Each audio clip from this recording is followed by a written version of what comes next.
Hi, I'm Kat with Scorpion Forge, and we're in my shop here, and this is part 7 of our video series on how to make forged rings. And I have these two pieces that you just saw me that I did the deburring when I ground the ends off of.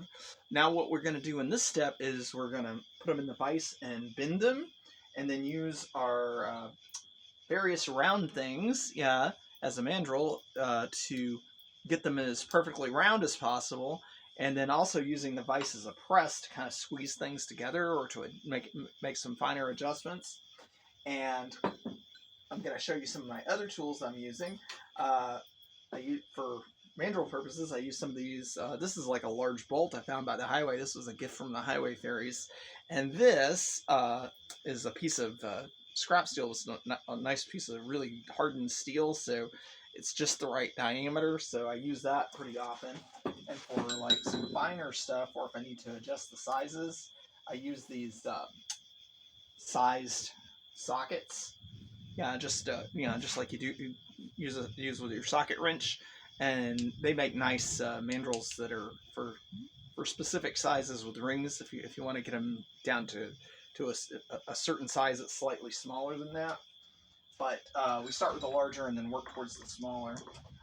Also, I have my hammers here. I have a couple of my fancy 2-ounce hammers that are imported from Germany, and they cost a lot of money. And I have a flat face and a rounded face one, and I use these in metalworking a lot. And then also, they have ball peens on them.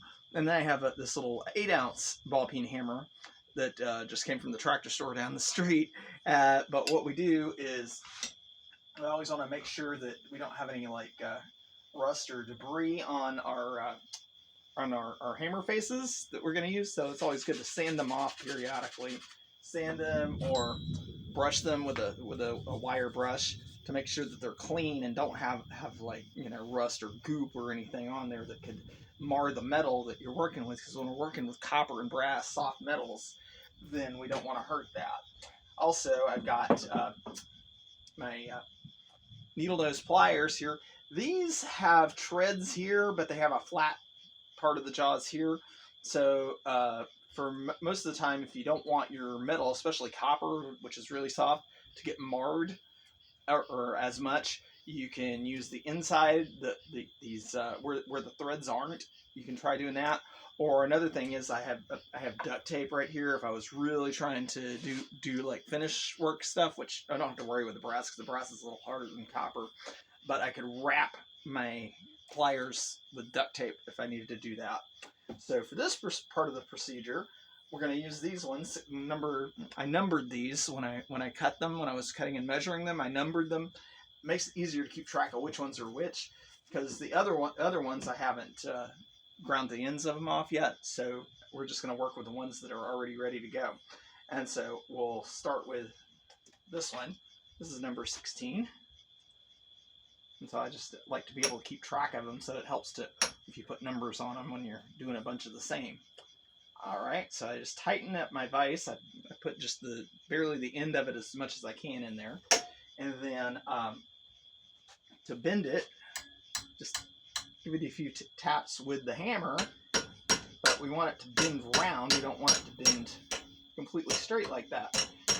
So you can do it with a hammer, or you can do it with the pliers if you want to put a little more twist on it, get it more sort of evenly, and I'm trying to get the flat part of the jaws that I was telling you about there so it doesn't hurt it.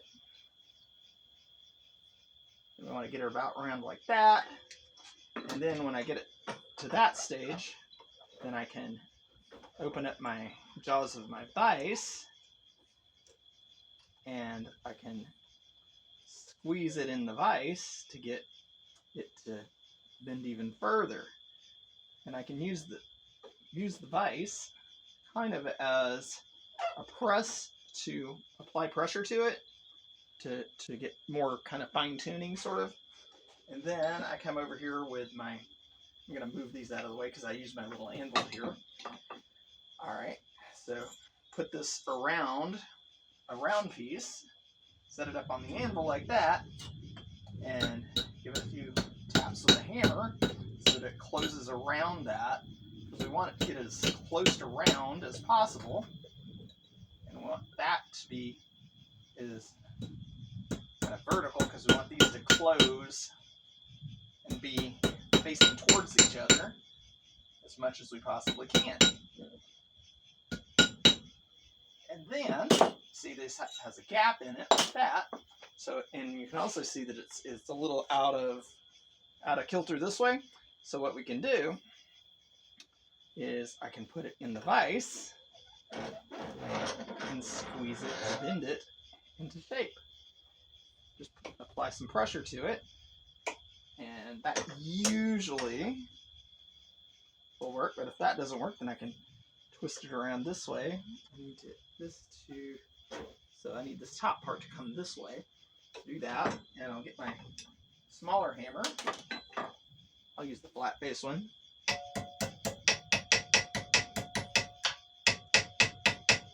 To make finer adjustments. Yeah, that happens sometimes. The shop is old and wobbly, and so when I start hammering on something, sometimes my other hammers will fall out of the sky off of it, because that pegboard is old and warped. I mean, it dates back to when my dad had this shop back in the 90s. So.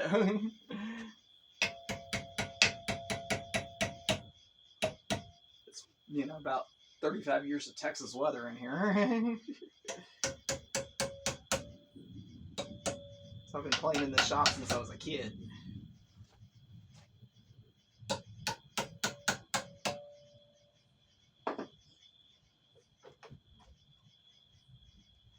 Alrighty, so we got that more straightened out. Now I'm gonna open the jaws of life, and give her a squeeze like that to kind of bring that in, and then that makes it kind of oval shaped. So we're gonna de-ovulate it about like that, so that these ends meet up sort of sufficiently.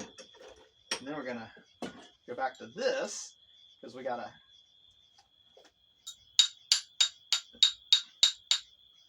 get it a little rounder. I can use this on my anvil. You can see what I'm doing.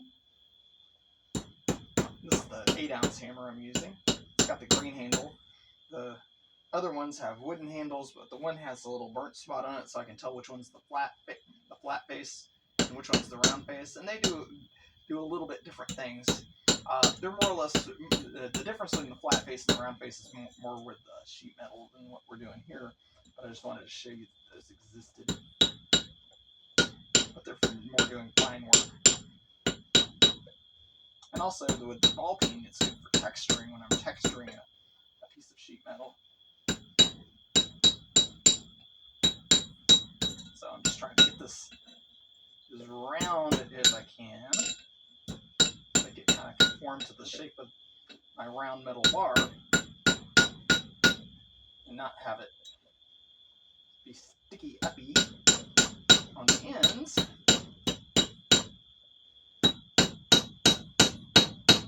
Just I have to pay special attention to right there where the seam, because I want those to come together seamlessly.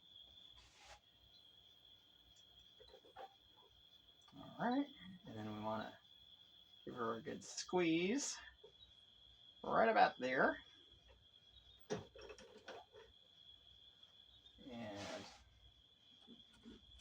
give it a little bit more of a work here. This takes a little bit of finagling with it just to get it lined up just right.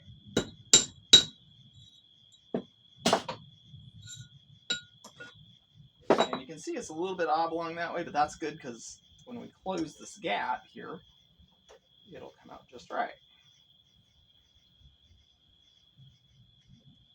Because we want that seam to seam up as much as possible and be as flat as possible.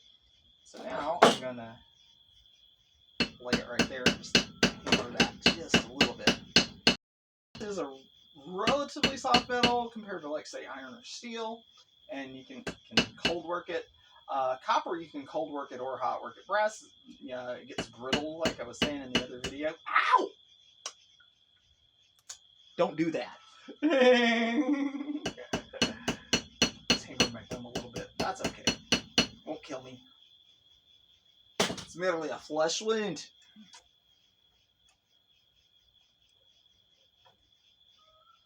I get little blood blisters and slivers and nicks and cuts and all kinds of stuff all the time, and you're working in here. It's just part of the territory. And gloves wouldn't help. So gloves would interfere, actually. Make it more difficult. I've tried.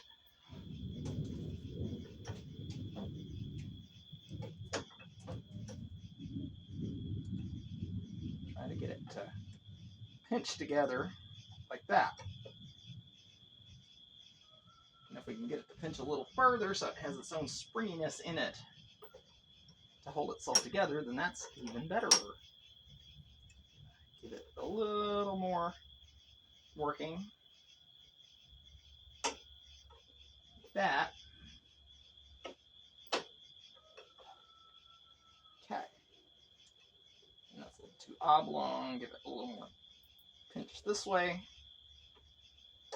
Get it just right. And since we don't want it to open up wider, we're going to use a smaller socket now. It's one of these smaller sockets. This one, hey, don't drop that. Okay. Stay put. Round things tend to go flying. All right. That's a nice little smaller socket. That might be a little too small. Let's find one that's a little bigger than that. Yeah.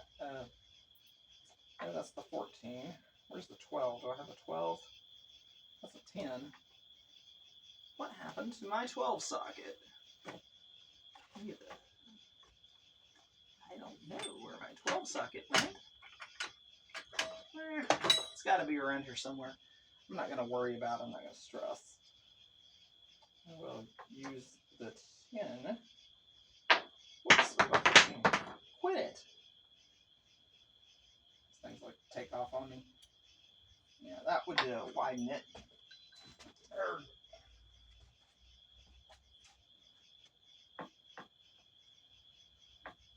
Just use the 10. No, 10 is too small.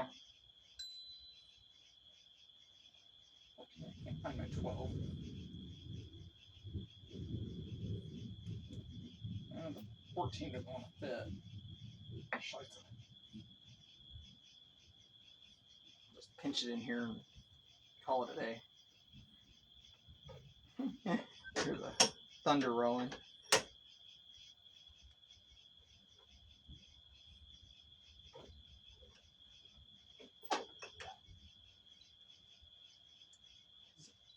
You can just eyeball it with using the vise as a clamp.